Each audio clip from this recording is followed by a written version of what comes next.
जोरदार तालियों से कॉमरेड का अभिनंदन कीजिए।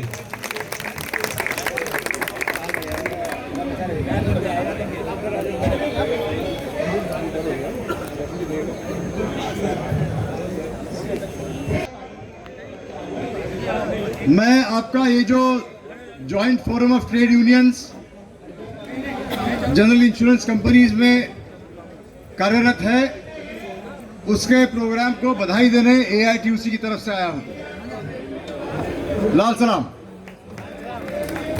कॉमरेड्स, आपने यहां जो जो स्लोगन दी हैं, एक एक स्लोगन हम भी देते हैं। इसका मतलब है कि आपका जो डिमांड है, आपका जो कार्यक्रम चल रहा है, वी आर इन ट्यून 100%। आपकी डिमांड हमारी डिमांड है और उसको मैं दोहराने में कुछ अर्थ नहीं है। आप तमाम चीजें यू नो देम बैकवर्ड्स, तो उनको रिपीट करना कुछ मकसद नहीं रखता है।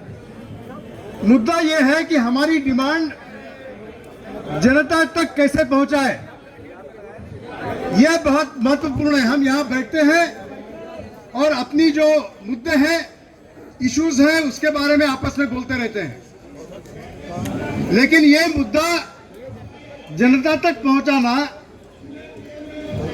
जो जनता आपसे इंश्योरेंस करवाती है, मोटर इंश्योरेंस हो या फसल इंश्योरेंस हो, हाउस का इंश्योरेंस हो, अलग अलग तरफ के इंश्योरेंस, तो उन्होंने ये फर्क समझना चाहिए कि आपसे इंश्योरेंस करवाना और प्राइवेट पार्टी से करवाना, इसमें फर्क क्या है।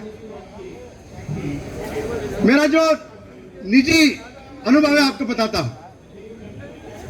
ये जो फसल बीमा योजना है, उसमें रिलायंस कंपनी है। हमारे महाराष्ट्र में वो पूरा सूबा उनके पास है और एक एक जिले में उनका एक ऑफिस है। वहां काफी हेवी बारिश हुई, बाढ़ में फसल बह गई। अब मुद्दा था वो जो क्लेम था उसको करना। तो दूर दराज के गांव में बैठा हुआ काश्तकार वो जिला का जो रिलायंस का ऑफिस है वहां पहुंच ही नहीं पाता है। अगर वहां पहुंचता नहीं है तो क्लेम नहीं है, और क्लेम नहीं है तो उसको कुछ मिलता नहीं है। अल्टीमेटली व्हाट हैपेंड वाज, सरकारी तिजोरी में से पैसा रिलायंस के तिजोरी में गया, काश्तकार को कुछ नहीं मिला। इसका क्या करें? अगर ये आपकी कंपनी होती तो शायद आप वहां पहुंचते, आपका ज्यादा नेटवर्क होता, जो इनका नहीं है, और वो नहीं है, इसके ऊपर उनका पूरा कारोबार निर्भर है। लेकिन ये भी मामला आप जानते होंगे। मुद्दा है कि आपने जो लास्ट मैन, वो ये जानता है कि नहीं जानता है, उसके ऊपर विचार चल रहा है। तो आपके जो त्रिलोक सिंह है, उनसे हम काफी बातचीत होती रहती, चर्चा चलती रहती है किसके बारे में करें तो क्या करें। तो उनकी जो आइडिया है आपके सामने पेश करना चाहता हूं। वो कहते हैं, अब जो बाहर से आए हैं तो वो अपने जगह में उसका विचार करें। आपकी दिल्ली शहर में वो कह रहे थे करीब 50 हाउसिंग कॉलोनीज हैं। क्या वो हाउसिंग कॉलोनीज में हम ये जो कर रहे हैं, ये जो डिमांड्स हैं, क्या उसके गेट पर बोले? क्या आपके बच्चे, अगर यहाँ पुरुष आए हैं तो आपकी वाइफ्स, आपके बच्चे, अगर यहाँ महिलाएं आई हैं तो उनके हस्बैंड्स ये जानते हैं कि क्या मुद्दा लेकर अपनी वाइफ या अपना स्पाउस यहां गए हैं? क्या अपने बच्चे जानते हैं जो कॉलेज में पढ़ रहे हैं? इनका क्या किया जाए? ये अगर वहां पहुंचता है तो शायद ये चर्चा दिल्ली भर शुरू हो जाएगी। आज दिल्ली शहर ऐसा है कि जहां मैक्सिमम कार्स हैं, मैक्सिमम व्हीकल्स हैं, तो वो थर्ड पार्टी इंश्योरेंस तो होता ही होता है। अभी आपको एक मिसाल देता हूं।